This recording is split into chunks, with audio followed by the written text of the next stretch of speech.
Okay, so we have 20,000 eggs. Oh, no, 7,000 fresh eggs.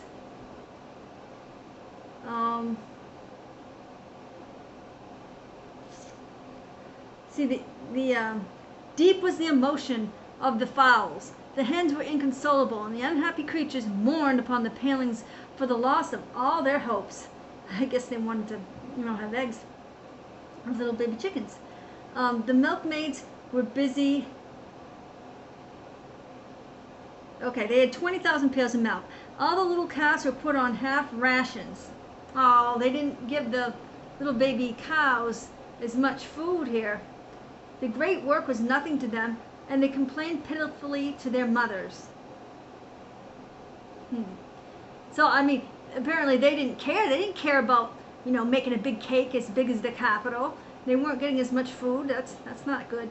So many of the cows protested with energy against this unreasonable tax, which made their young families uncomfortable.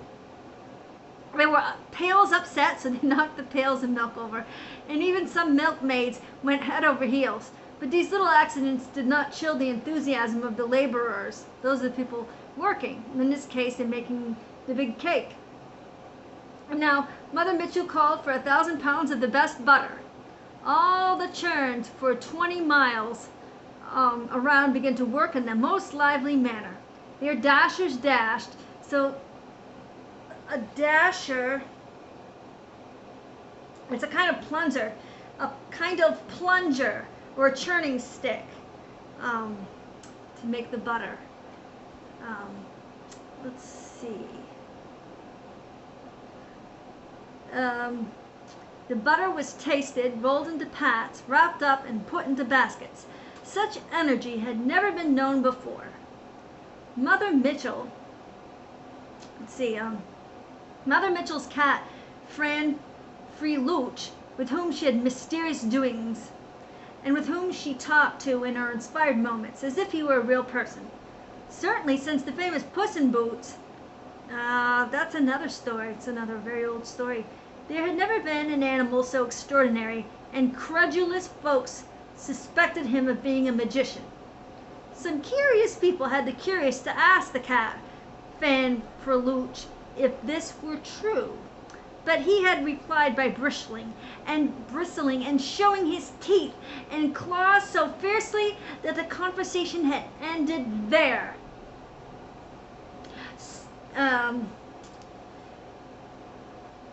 Let's see. Mother Mitchell, people listened to her a lot. They did what she asked, and no one else was served so punctually.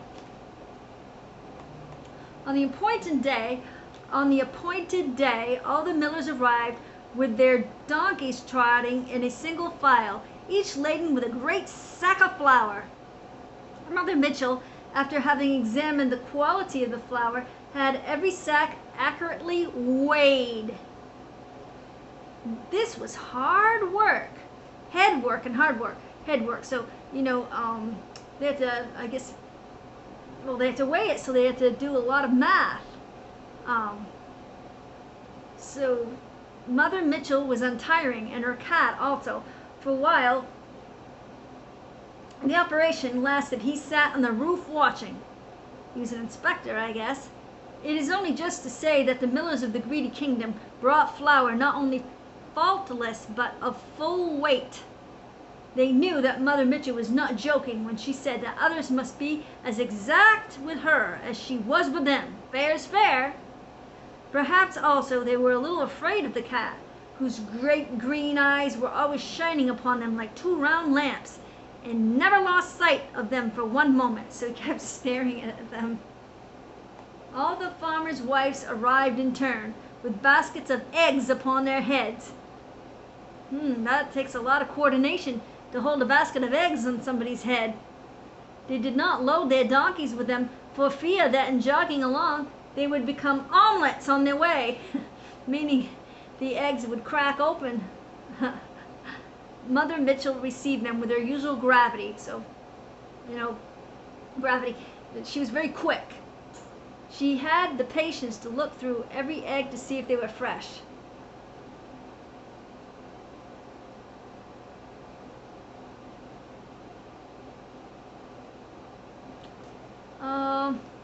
see for a second.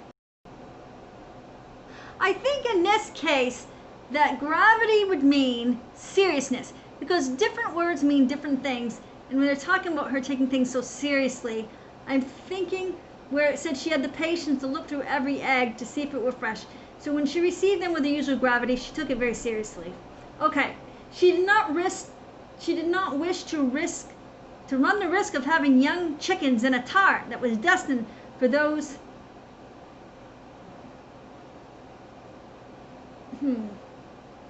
Oh, she didn't want the chickens to get hurt. Okay, great. The number of eggs, she didn't want. The number of eggs were complete, and again, Mother Mitchell and her cat had nothing to complain of.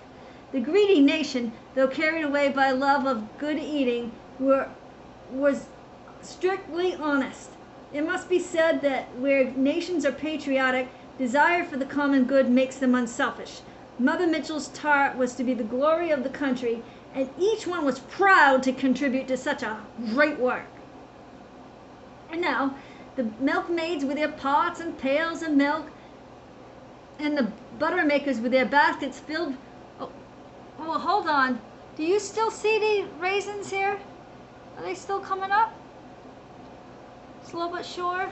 There's a lot of them up there. There's still some at the bottom. Let's see. Can you just a tiny bit, can you see the bubbles just a little bit? Let's see if I can bring it a little closer.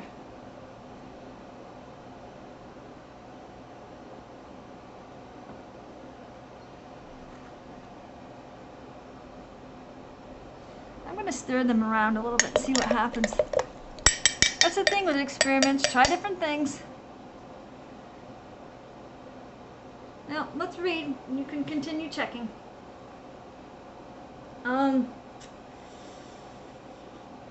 Let's see. Okay, so the milkmaids and the butter makers filed in long procession. So it was like a long line of people, I guess, to the right and the left of the cabin of Mother Mitchell.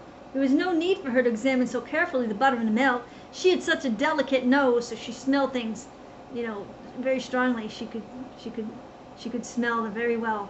That if there had been a single pat of ancient butter, well, it means butter that was spoiled, I guess, or a pair of sour milk, she would have pounced upon it instantly, at once.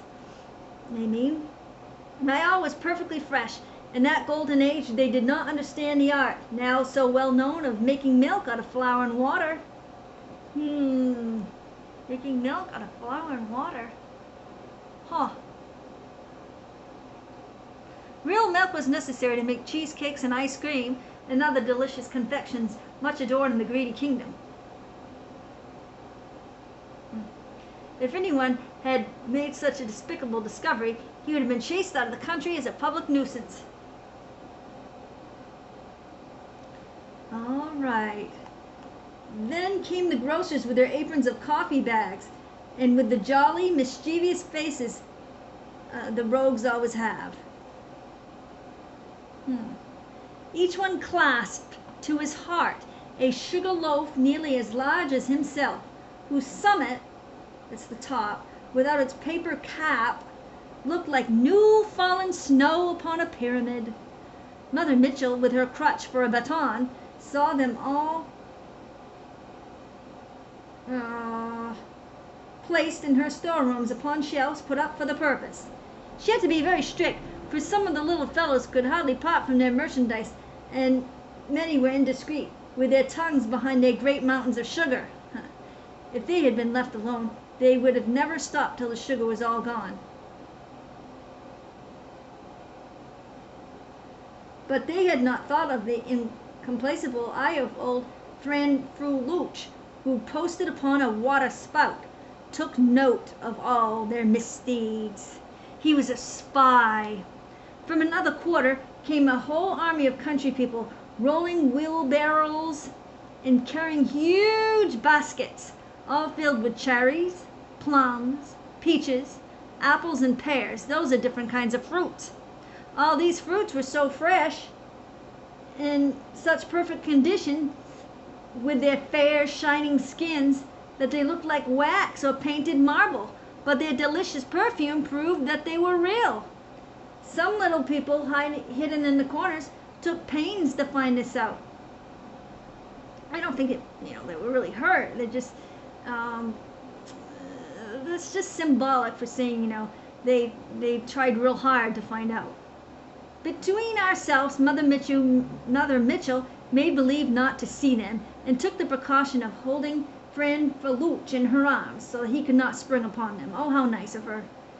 The fruits were all put into bins, each kind by itself.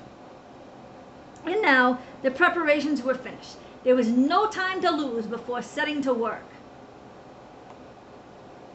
The spot which Mother Mitchell had shown for her great edifice. What's going on with these here? Any more still coming up? I see a little baking soda on the bottom. I just want to give it a quick stir again. Yeah. Let's see. Where were we?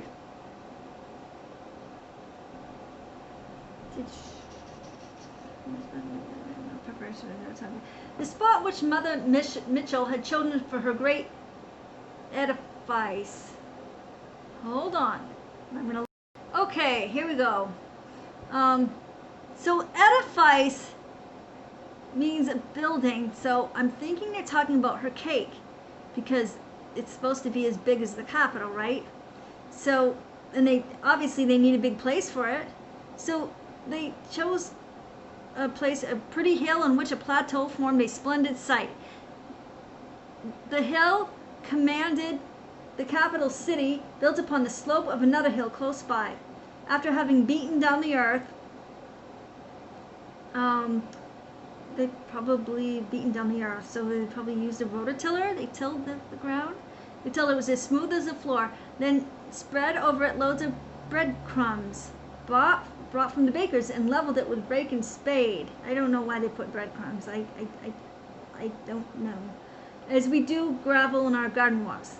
Little birds, as greedy as themselves, came in flocks to the feast, but they might eat as they like. It would never be missed, so thick was the carpet. It was a great chance for the bold little things. All the ingredients for the tart were now ready. Upon order of Mother Mitchell, they began to peel the apples and pears and to take out the pips.